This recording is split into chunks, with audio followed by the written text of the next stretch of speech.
What's up guys, it's Chili here, and today I want to talk to you guys about the variant civs in Age of Empires 4. In the background here, I've got some gameplay from a recent game I played. It's a pretty fun game to watch. I have it going at a little bit of a faster speed, so that way we can get through all of it because it's kind of a long game. You'll see a very interesting comeback scenario here. But let's get into it. Let's get into variant civs because that's what I want to talk about today. It's been a little bit over 7 months now since the Sultan's Ascent expansion came out. And I think we as a community have had some time to digest these new variant civs and kind of play around with them. I remember at the time that Sultan's Ascent came out, or was first being announced, it was coming at a time when there was basically a desert of information for anything related to Age of Empires 4. So it was very exciting to actually see like that we were getting all these new civs. Like we weren't even sure if we were getting new civs at all, but then we ended up getting the Japanese and the Byzantines, two of the biggest fan favorite civs that a lot of people have been asking for. And then we got on top of that the 4 variant civs, the Ayyubids, Jushi's Legacy, Order of the Dragon, and Jeanne d'Arc. These were variant civs that nobody was expecting. There were some people, including myself, that were speculating that there could be something like variant civs coming soon, but we weren't expecting them coming out in the way that they did end up coming out. A lot of us thought that they would be kind of like smaller civilizations that are kind of culturally similar to these existing civilizations in the game. So the French might get like the Burgundians or something like that. But instead, they went with like heroes and made up civilizations like Jade Empire, or just like kind of like made vague historical references to other parts of these civilizations. Order of the Dragon was a knightly order that is loosely associated with the Holy Roman Empire, but not really a big thing that you would want to emphasize when it comes to the history of the Holy Roman Empire. So like there's a lot of like very interesting creative choices that the devs ended up making, and I think a lot of those creative choices came from more just like maybe gameplay decisions rather than actually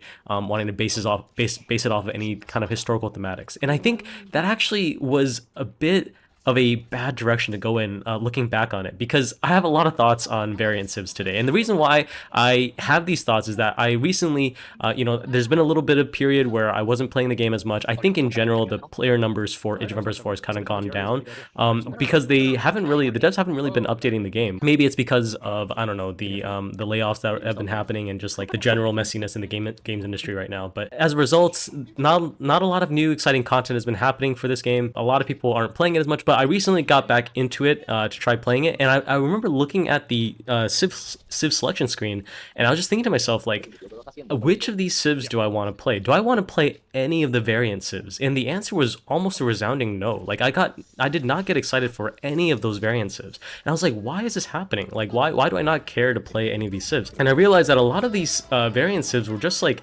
basically the same thing as their base civ, like the same exact thematics, the same exact fantasy almost, but just a little bit more complicated. And I'll use Jeanne d'Arc as a good example of this. Jeanne d'Arc as a civilization was supposed to be French with a more emphasis on a hero character named Jeanne d'Arc that you control and level up. On paper, that sounds great, but in reality, when you're actually playing it, it's not that much meaningfully different from your base French civilization.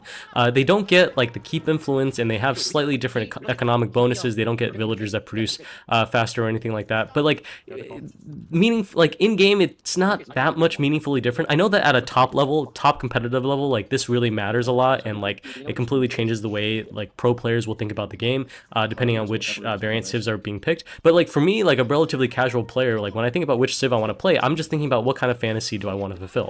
What kind of gameplay experience do I want to have today?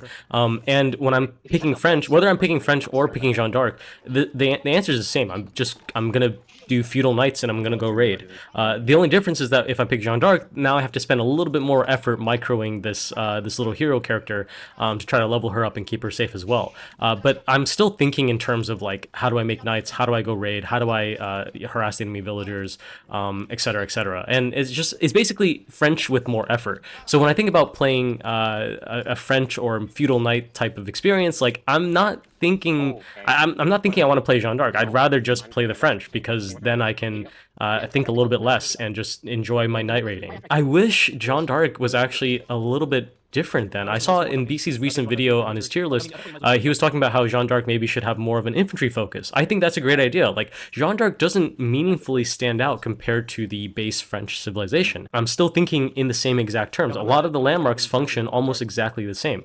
The only difference is Jeanne d'Arc as a hero, and she has some companion riders and stuff like that, but like her companion units, like no one really makes them or uses them. They're a little bit too niche. Like, it's cool that you can summon them, but like that's basically all you would use them for. No one, I've never once heard of a situation where like people were actually building those companion infantry out of French keeps or something like that. No one really cares. The fact that they have the exact same unique units, the Royal Knights and the Arbaletriers, like is just like, it's very boring as a result. And Jeanne d'Arc as a hero, like, yeah, when she levels up she can get pretty powerful, but like they nerfed how powerful she was. I remember when she first came out, she was a tanky motherfucker and like nothing would kill her.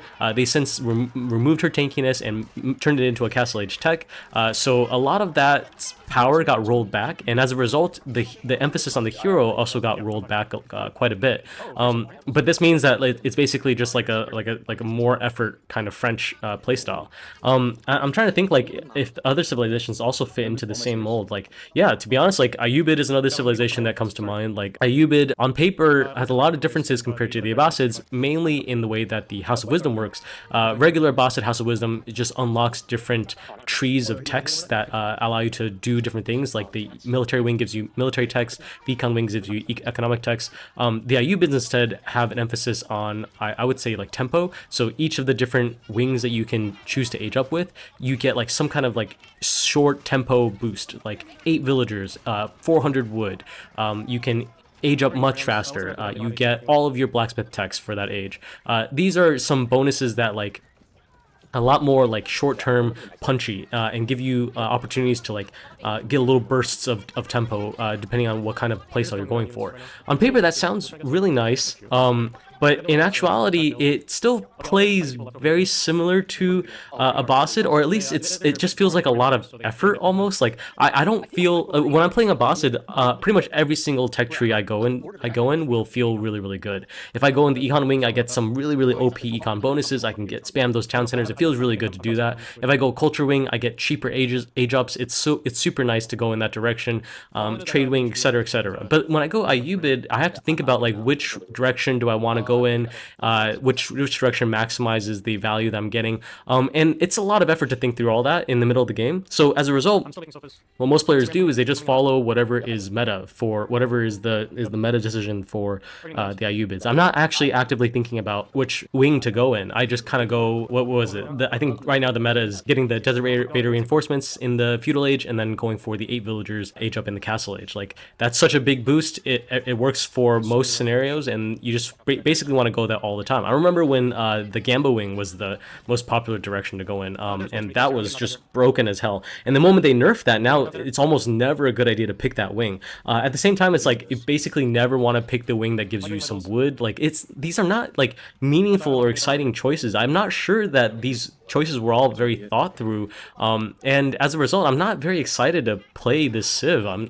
just like, what kinds of things do I get that I wouldn't get with Abbasid? I think the only difference is I don't get Camel Lancers and Desert Raiders. At the same time, the other unique units that this civilization have, the Manjanique, the unique mangonel that shoots the fire projectiles, it's neat, and the first time you see it in game, it's like, holy shit, like, what's going on? But after that, you kind of get bored of it. It doesn't really do that much, and it doesn't play meaningfully different from a regular mangonel.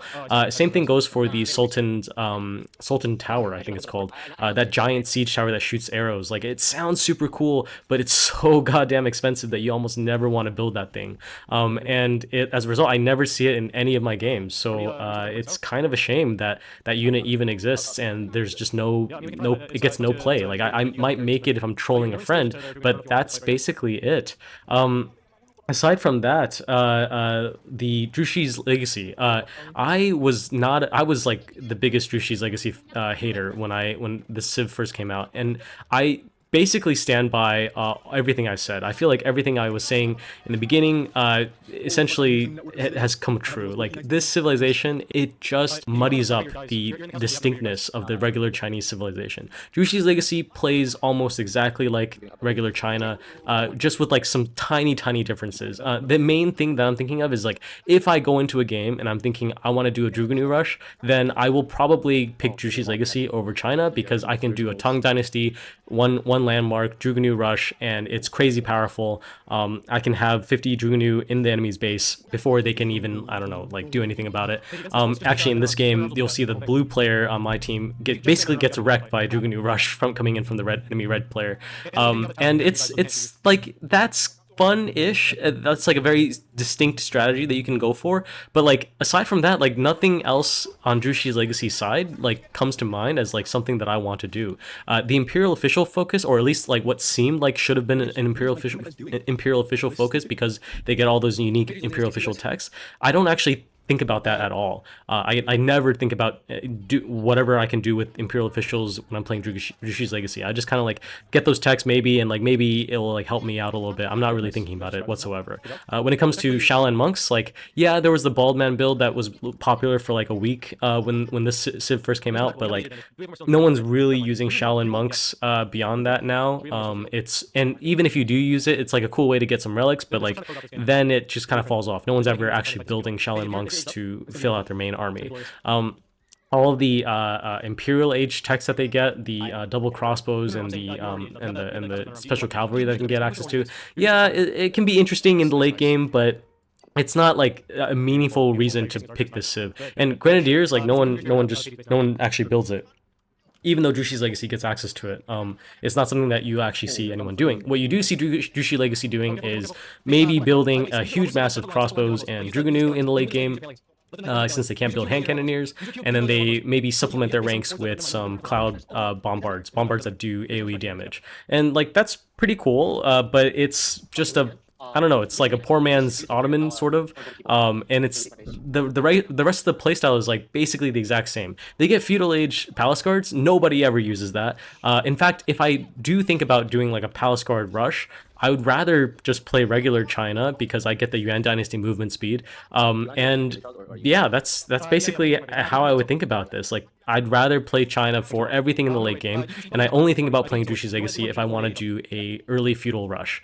Again, if you're at the top level, if you're playing on a pro level, like maybe you're not thinking in this way, but like for me as a casual player, especially focusing on team games, like this is how I'm seeing the game. This is how I'm seeing these variant civs.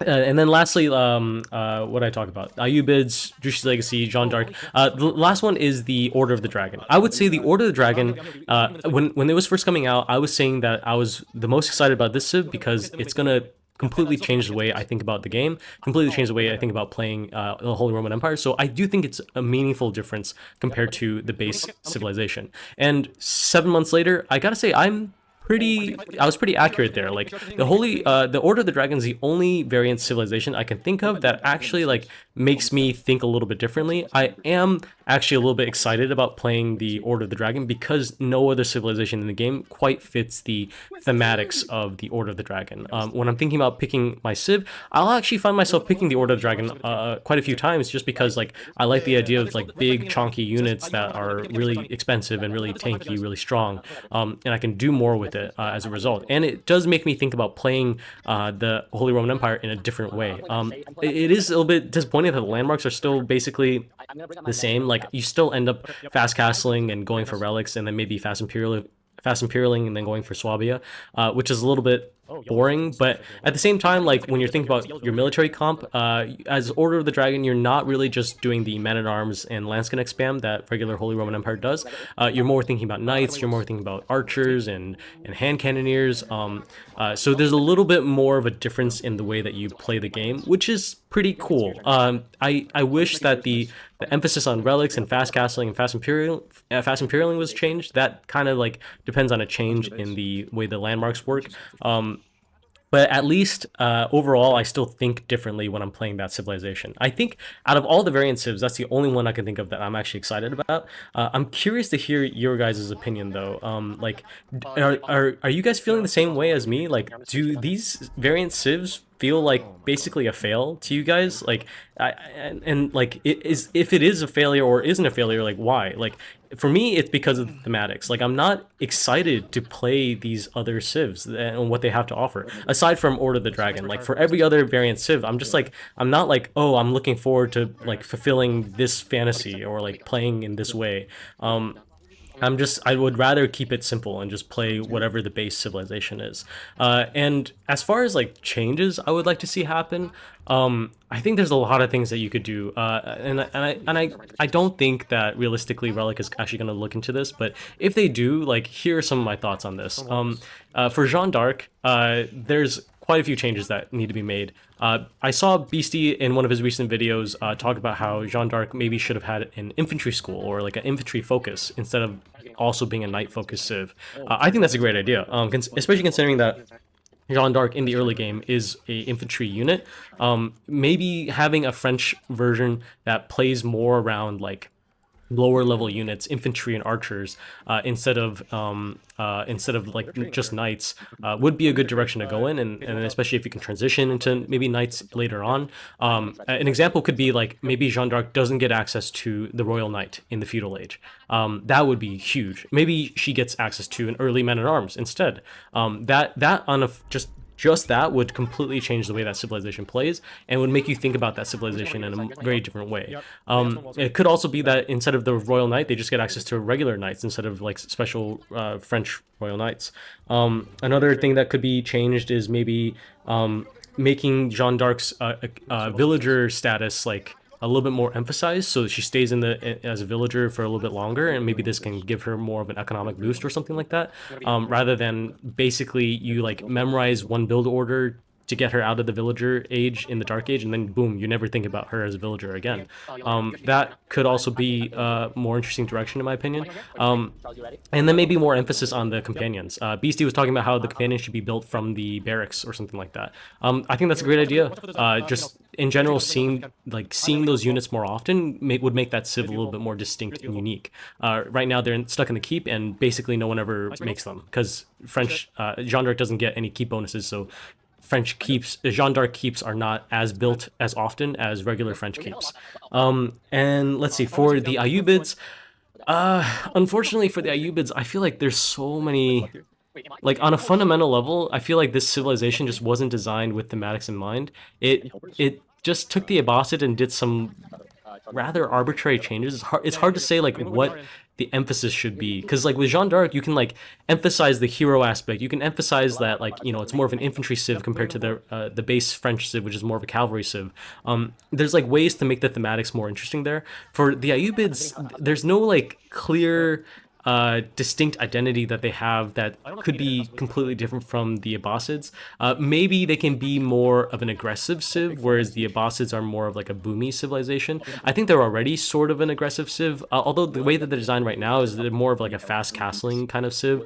They definitely don't have as strong of a late game as the Abbasids do, which is like one way that they define themselves, but I'm not sure what the Ayyubids would need. Like, I would say this, like, the Ayyubids already have some unique siege weapons, and they have that unique siege tech. Like, I don't really think of the siege aspect of Ayyubids when I play them. I think about the camels for the most part. But if there was more of an emphasis on the siege, that could be a really interesting playstyle to emphasize. Like, the Ayyubids are all about like hard aggression and like heavy siege and like getting those siege weapons out early, actually building one of those Sultan siege towers and actually doing something with it, and like maybe that is like the pillar that your entire army forms around. Like that could be really, really interesting, I think.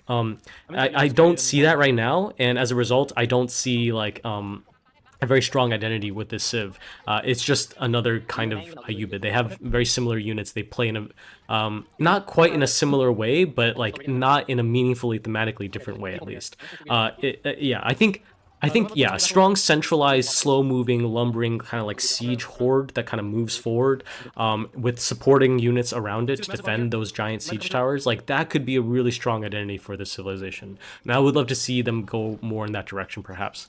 When it comes to Jushi's legacy, Jushi's legacy is very similar to the Ayyubids in the sense that, like, it has a lot of overlap with the base civilization, like probably more overlap than any other civilization, a variant civ in the game. I just think of China when I think of the Jushi's legacy. Like, it's just China with a faster Jugunyu rush, and that is not a good place for that civilization to be in. I mean, ideally, I would do a ground up rework of Jushi's legacy and just throw it out and then change it for like a Jin dynasty or something like that, like a more cavalry focused China or something like that. But it seems like they're not already going in that direction. So let me think about, like, how would it work given the way it already works in the game right now. Jushi's legacy is has slightly different dynasty bonuses, but functionally those dynasty bonuses are the same. Song dynasty is your econ dynasty. Yuan and Ming dynasty are like your late game dynasties. You're not really thinking about those in a different way. The kind of units that you're spamming is still Jugunyu and Palace Guards for the most part. I'm trying to think, like, what kinds of differences could you really emphasize? Like, I guess base China has slightly better siege with the clock tower siege weapons, and they have slightly better defenses. So maybe Jushi's legacy could be more of a playing on the map kind of civilization, like a more map control focused civilization. The meditation gardens, if you want to get like the best resource gain from it, you can place it in a really risky area. But actually, like, because you don't have defensive capabilities with Jushi, you can't really map control. Actually, now I think about it, like, what is it with that civ that you can do? Maybe the feudal age palace guards could be improved in some way. Maybe the Shaolin monks could be a little bit cheaper and just like more emphasized as like a combat unit. Yeah, I don't have a good answer. Like, I just really don't like the design of the Jushi's legacy. Like, I think they need to, yeah, just get, I don't know, like, make the Yuan riders like more accessible. Don't put it behind a tech. Don't put the Imperial cavalry units also behind a tech. Like, just make them like standard cavalry units, and then make the civ more of like China but with like heavy cavalry or something like that. That could be an interesting direction to go in. I don't know. That civ is just a clusterfuck. All right, and like Order of the Dragon, I wouldn't change very much with Order of the Dragon. I do think it fulfills a pretty distinct identity. I would just maybe change the way it's maybe make it less relic focused, change some of its landmarks, so that it doesn't have the exact same kind of linear playstyle that regular HRE has, like fast castling, get relics, fast Imperial with Swabia, spam villagers, and then win the game. Like, ideally, it would have like a slightly different build path with slightly different landmarks that work in a different way. Maybe more or less emphasis on relic gathering, because that should be HRE's thing. That would be like the one change I would make there. I'm really hoping that, as you know, from everything we can expect right now, like, we haven't heard any news about what's coming up next, but if the past is any precedent, this year in November we'll probably get another expansion with maybe 2 more civs. I think for me the Danes or the Vikings would be an obvious inclusion, because that's one of the civs that everyone's been asking for, and the other one would be maybe the Aztecs. Or maybe like the Spanish or something like that. Those are probably some of the civs that are the most requested. I would personally love to see the Aztecs, but you'd have to think very hard about how you would have designed the Aztecs, because they would play very differently compared to any other civs in the game right now.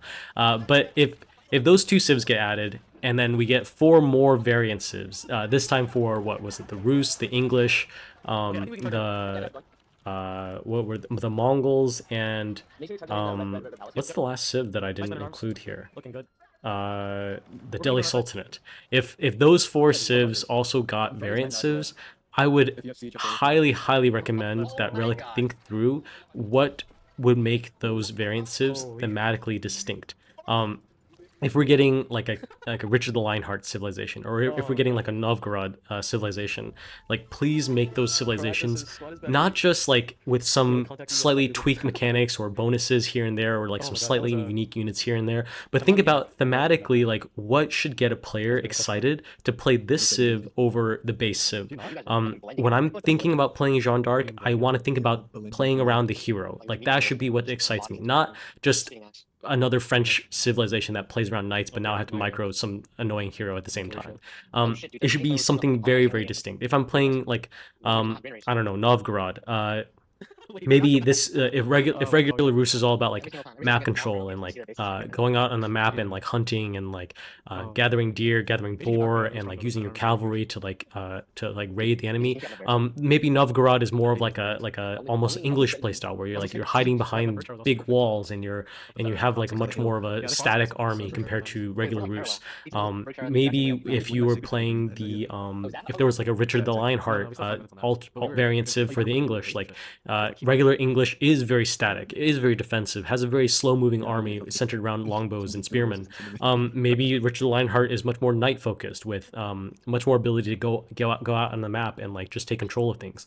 That is all I have to say for this. I've been kind of repeating my words a little bit too much. I'm starting to sound like a presidential debate in America.